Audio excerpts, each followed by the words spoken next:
And then we went and did Hyena Road in Jordan, and it was just Paul and I. But the good thing is all the cast were military guys, just like on Man, it was a good movie. Yeah, I enjoyed that film. Mayor of Kingstown. Same thing. Got the SWAT guys. Whew, I'm good. Mm-hmm. We don't trust Randy, but Yeah. everybody else is Yeah. Oh, good thing I wasn't on the team. That's right. But that was kind of a highlight in the past few years of stuff we've done. I'm pretty proud of all the guys, all the training, how you all looked. My staff and the guys that put the equipment together and the gear, as our illustrious director wanted, when he's like, hey, I want it real. I want our guys, our team to look like, hey, these guys are all operators. Yeah, shout out to Taylor Sheridan, Yeah. the writer, creator, along with Hugh Dillon for Mayor of Kingstown. But that was a bit of an anomaly, that show. Yeah. Taylor's a force of nature, and what he wants, he gets. And we had the ability to go into the studio for a week with you, with the SWAT guys, with the military guys, and train and get it all down before ever going to set. Yep. And we shot 1,000 or more rounds in training. Yeah. Think about it. I mean, it was awesome. Distraction devices, the whole Yeah, deal. yeah, absolutely. Flashbangs and shotguns. Yep. We don't do enough of that. No, we don't. I've been on shows where we trained the odd actor for a couple of hours, or we sent them to you. But this was, like I say, it was an anomaly. Yeah. And the interesting thing for us is that we did a season of Reacher, and the fight coordinator, stunt coordinator, they're always great with us, because my guys are military guys, and say, hey, you wouldn't do it that way. Let's work something out. Or training happens and the stunt coordinator's with us, and sometimes they're not, but most times they come to the training to see and discuss. So this is the action that we're going to be storyboarding about what we're going to do. And it's always great, the collaboration between my department, the stunt department, the effects department, and then production. But it's not always smooth. Like you said earlier, there are a lot of times we go to set, we have no idea what is going to happen. I don't want to use the term, we don't know what we're doing. Right. But we know exactly what we're going to do. We can be thrown into a situation and say, okay, Charlie, so we want to have two guys over here running and shooting, and the effects is going to do bullet hits and blah, blah, blah, blah, blah, and you want to go by camera, whatever, so what do you think? Say, okay, and then we just take charge. It's just walk right in and say, everybody pay attention. This. Or the stunt coordinator does it in concert with us. Right. And you lay it out and say, what do you guys think? Camera operators are in there, and everybody's working together as a cohesive team to make, everything work. And that's generally 99% of the time what happens, except for those days when you walk in, it's hurry up and let's go. Nope. Yeah. Frenchie Berger told me once, he says, the louder you yell, the slower I go. And he's not wrong. Yeah. I had this conversation with a producer the other day. Something happened, and I said, producers, don't yell at me.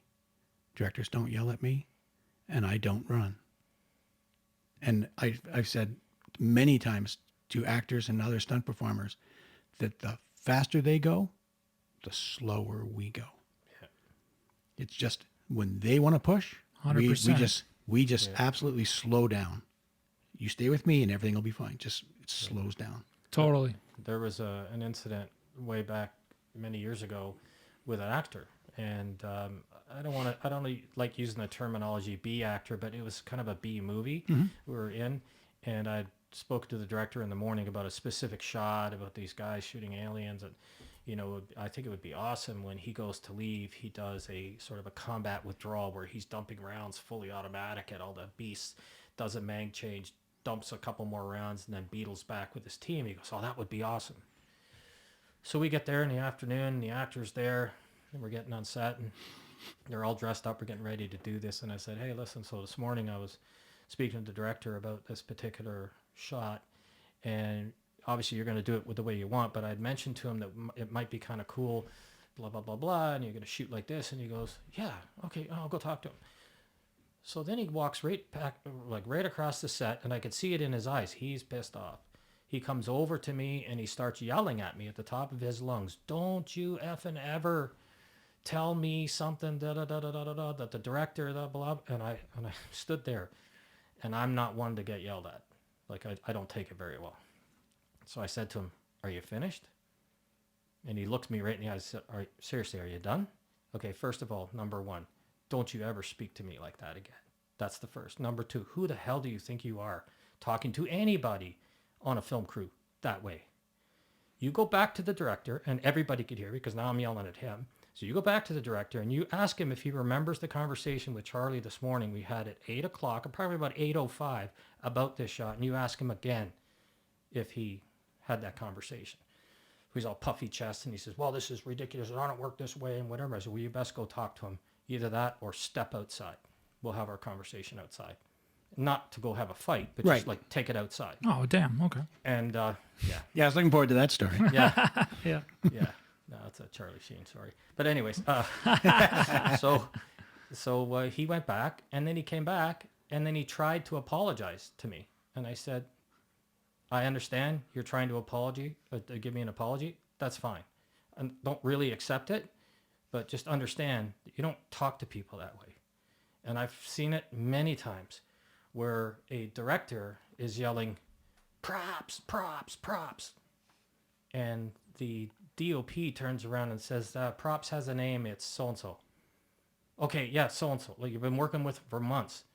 People need to know people's names. You know, guns, where's guns? No, how about where's Charlie? Or where's Al? Where's here? You know, learn their names. Totally. You know, and that's one of the problems. There's some cases, the hierarchy of the people in charge, like on Suicide Squad, when I had a producer been on the show for months, we do a big spread of the guns for the EPK people and whatever.